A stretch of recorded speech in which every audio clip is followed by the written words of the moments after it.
Hey guys! So I'm here with one of my shirts that I make. I crochet a lot of stuff.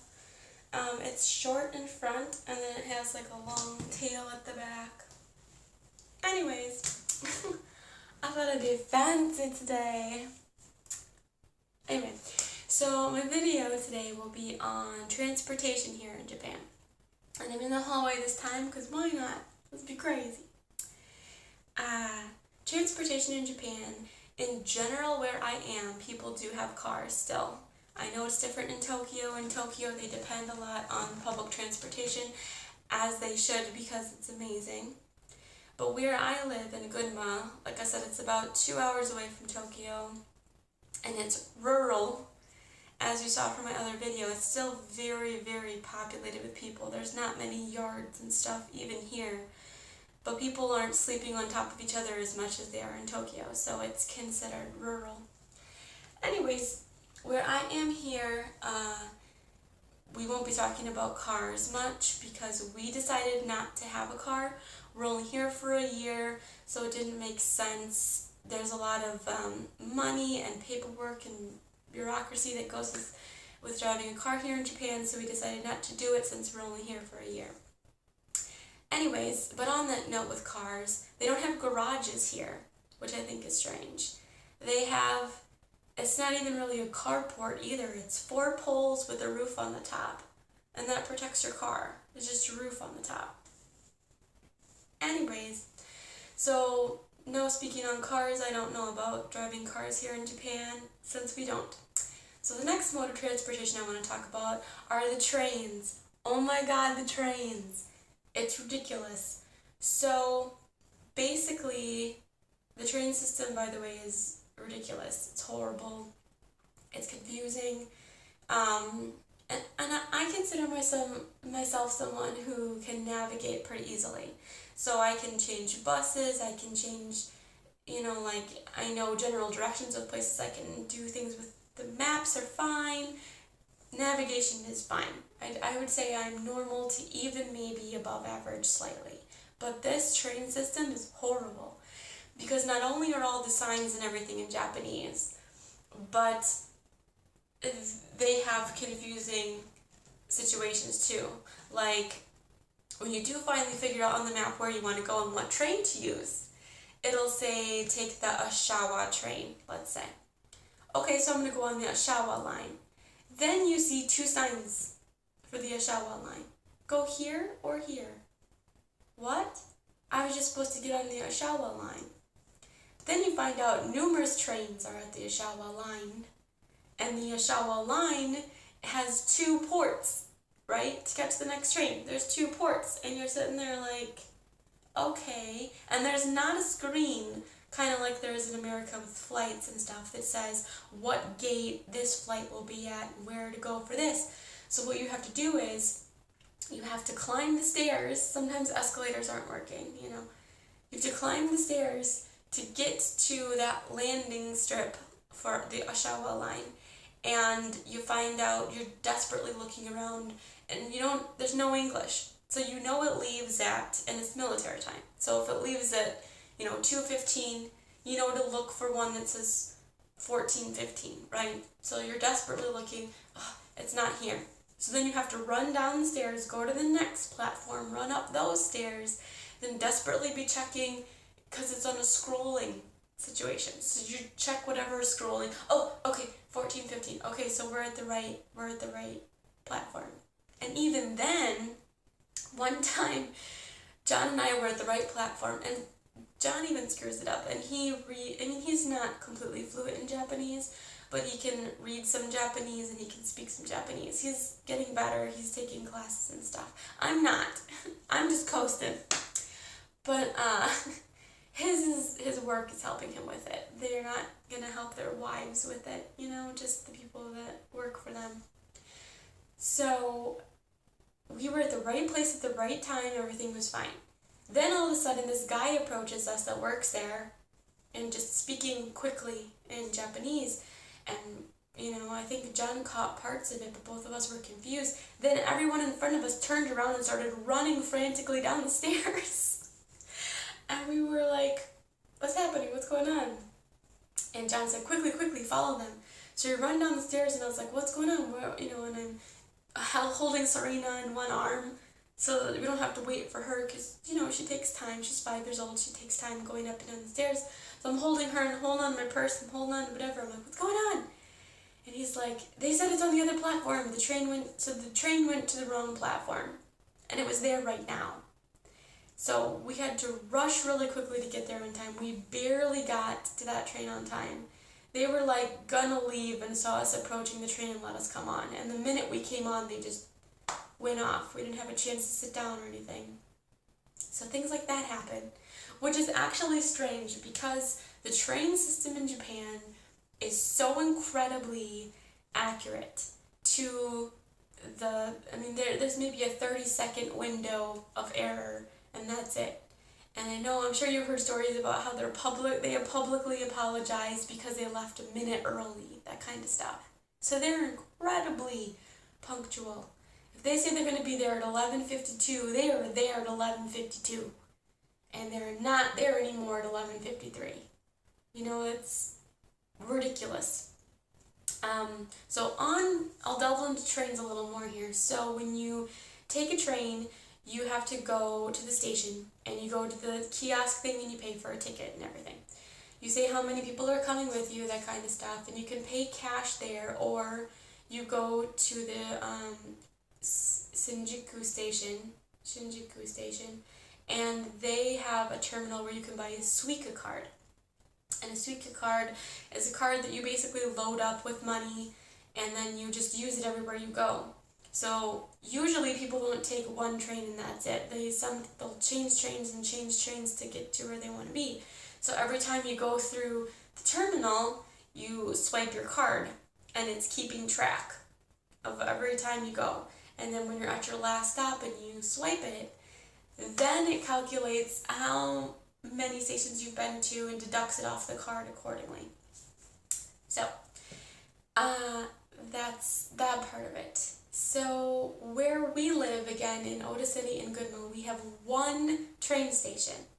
So, we don't use the trains that often because if we wanted to go to, say, a grocery store or a restaurant we want to try, unless we're going to a completely different city, there'd be no reason to take the train. In that case, we would ride a bike, which is coming up later on my list. So, if you want to take the train, you have to take it to a destination.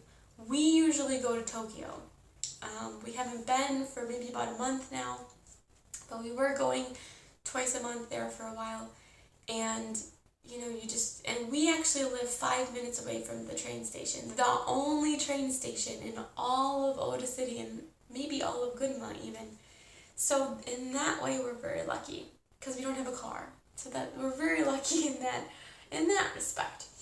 So basically, there's 3 different types of trains. There's 3 sort of tiers. There is the Shinkansen, which is the bullet train. It's incredibly fast. Say by the normal train, it takes you 8 hours to get to your destination. The bullet train will get you there in an hour and a half, maybe 2 hours. Maybe. We really want this sort of technology in America. Because for people that are afraid of planes, or maybe they're too heavy to go on a plane, or uncomfortable, or get air sick, or whatever, if you had a bullet train, I could visit my family in Wisconsin. It would take me 2 hours to get there by bullet train. And I wouldn't even have to drive. I could just sit there and read a book. I wish we had that technology in America. But it of course would cost billions of dollars to set that stuff up, and, anyway. So, that's the first tier. Then the next tier down is the one that we take to get to the main part of Tokyo, which is which is a fast train. The fast train gets us to Tokyo in about a little over an hour. So the way it works is that really fast train, the Shinkansen, will take you from point A to point B in one trip. It never stops. When you buy your ticket, you know you're not getting off until you get to this faraway destination. So you better know you're on the right train. But that's why it can be so fast. It doesn't have to stop. It never has to stop. We were on it one time, and I don't remember, John clocked it. He had an app that tells you how fast it's going, and it was like 400 miles an hour or something like that. It was really crazy fast, ridiculous.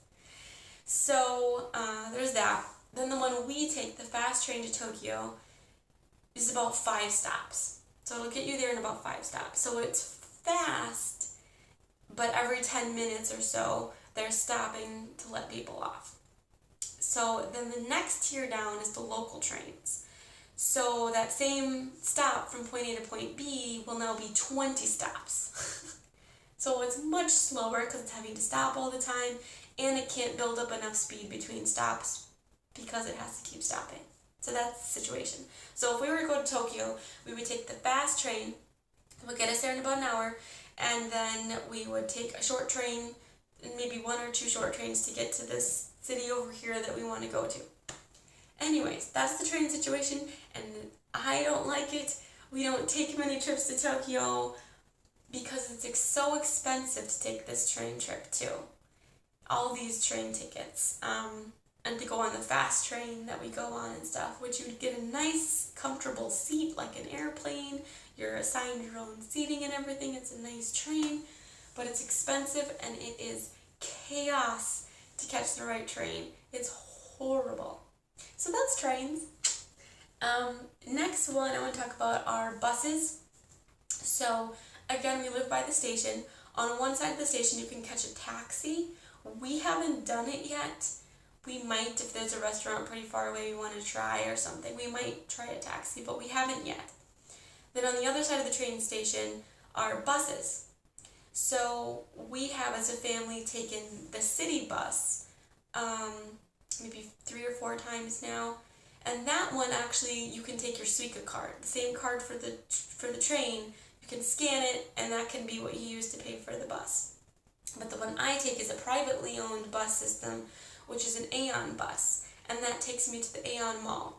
So that one you have to pay cash. You do. There's about $1.70, well, maybe $1.60 US, so 170 yen to go one way. So I take that to get to my gym. I take it, walk through the mall, walk across the parking lot to get to the gym, and then reverse it to come back. So it takes me about $3.20 a day by bus to get to and from the gym. So it's not horrible. It's not great, but it's not horrible. And the bus system, again, you just pay by cash. They are very specific with their buses, by the way, on etiquette. You do not talk on your phone on the bus. There cannot be any sounds from your phone on the bus. There was a teenage couple that was watching a YouTube video on the bus the other day when I went to the gym, and there's an older couple behind them and the older couple behind them. There's 2 sets of older couples, and they both were talking to each other like, can you believe and giving them disgusting looks. And then the man even tapped on the guy of the couple's shoulder and said something, oh, no, like all pissed off. And the guy, oh, and turned it off. He didn't even say, hey, it's a free country, pal, come watch whatever, nothing. Of course, they're very respectful. Oh, I'm sorry, and turned it off. So, there's no blowing your nose in public. There's no, there's lots of things you can't do, but bus specific, you can't eat, you can't drink, you can't, no noises from your phone whatsoever. Even if you get a message like a ding sound, people will stare at you like, what the fuck? Don't you know? So, just so you know, silent phone. So the next one I want to talk about are bicycles. That is my most, besides walking, that is the number one mode of transportation that I use is the bike. So I have a seat on the back that Serena sits on, and we bike different places. If we want to go to the grocery store, there's a store across the street down in Kyoto. That's another video I have on here. But their produce is horrible. The produce is a whole other video because what the crap. America, you can have whatever you want, whenever you want for produce, but not here. Not in Japan. Nope. Another video. But if I just walk across the street for that one. But if I want to go to a store that has better produce or has better meat or something, I take a 15-minute bike ride over to the next grocery store.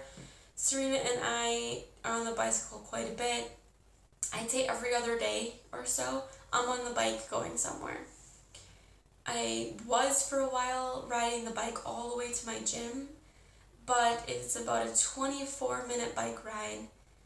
And that's not, the time isn't the issue. I love exercise, no problem. The issue is nobody cares about you in Japan if you're on a bicycle. They just don't give a crap. They don't pay attention, ever. You're pulling up, you're riding along the sidewalk. They don't want you to do it in the street here, so they make kind of wider sidewalks here for you to bicycle on the sidewalk. So you're on the sidewalk and a car just juts out, doesn't even look at you. Maybe they're looking at traffic, but they're not looking at you. Even if there's been situations where there's a wide berth, they can totally see me coming on my bicycle, and they're coming. Sometimes they even look at me and keep coming. Like, it's just a bicycle, who cares? Who cares about her? I'm in a car, so I'm more important. And I never rode a bicycle in America. I haven't rode, before Japan, I haven't been on a bicycle in probably well over a decade, okay? And even in America, if I saw a bicycle come, I would stop and let it go. The bikes have a harder time than we do in a car, you know what I mean? Always, you let them go, you look for them. Here, they don't care about you at all. There was one time, I was crossing the street. He could see me in front of him crossing the street, and he just came. And I had to go, and I wasn't with Serena, wasn't on the bike. I was going to the grocery store, luckily. I thought he was gonna hit my back tire. I was bracing for the collision, but didn't happen, luckily. I was ready to go. He was coming. It was like crazy. He barely missed my back tire. I didn't look behind me because I was trying to make sure I didn't get hit. But if I didn't book it, and I was in the street, crossing the street. I had the right of way. And this guy was totally going to hit us.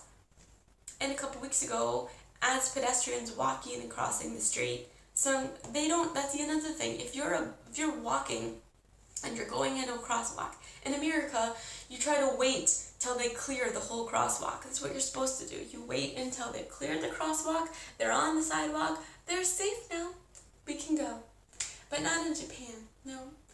They are, as you're walking, they're coming up behind your back. Like, come on, get out of the crosswalk, I have somewhere to go. What the crap? One time I even kind of yelled. I was scared because I was crossing the street, and John was with us even, and we had Serena, and we were crossing the street, and this guy was stopped waiting for us, and then just took off, almost cut us off behind us. They don't care about you if you're walking. They don't care about you if you're on a bicycle. But anyway, and I found out, we have a little dingy bell, right? Ding, ding. If someone's walking on the street, I thought it was actually common courtesy if I'm coming on the side of them to ring my bell, hey, I'm here, so that I don't hit them. You know, just common courtesy. But in Japan, you're not supposed to do that. That is seen as rude. What you're supposed to do is just walk your bike behind them. So if you have an old lady, right, or an old person, or just a slow person on the sidewalk walking at a very slow pace, and you're on a bicycle, you're just supposed to get off your bike and walk it behind them. What? I mean, what I have done in situations like that is I've walked it, right, until I get to an intersection. Then I'll get off my bike and walk it quicker, kind of past them quicker in the crosswalk, so that I can jump on the bike and ride. Or if there's not an intersection for a while, I'll get down off a driveway, let's say, down off the curved part of a driveway, ride in the street for a little bit if there's no cars coming. If there's cars coming, I wouldn't do that. But I'd look for traffic, ride in the street a little bit till I pass them, come back up on the sidewalk, and then go. But you're supposed to just get off and walk at their pace. And I think they, as a general population, they're more about the collective good instead of the individual good, which in a lot of ways is admirable. It's great. That's why there's such low crime rate, because people think about everyone else. So that criminal may be like, hey, I want to rob this jewelry store. But hey, maybe then I'm putting them out because, now I'm taking their money. Maybe I shouldn't do that. So in that way, it's great. But in situations like this, when you just want to get to where you're going, it's kind of annoying, or if you had an emergency and you were on the bus and you had to take a call, you can't. So anyways, long 20-minute video, sorry. But there's lots of modes of transportation in Japan, and those are the ones that we've taken. So thanks, bye!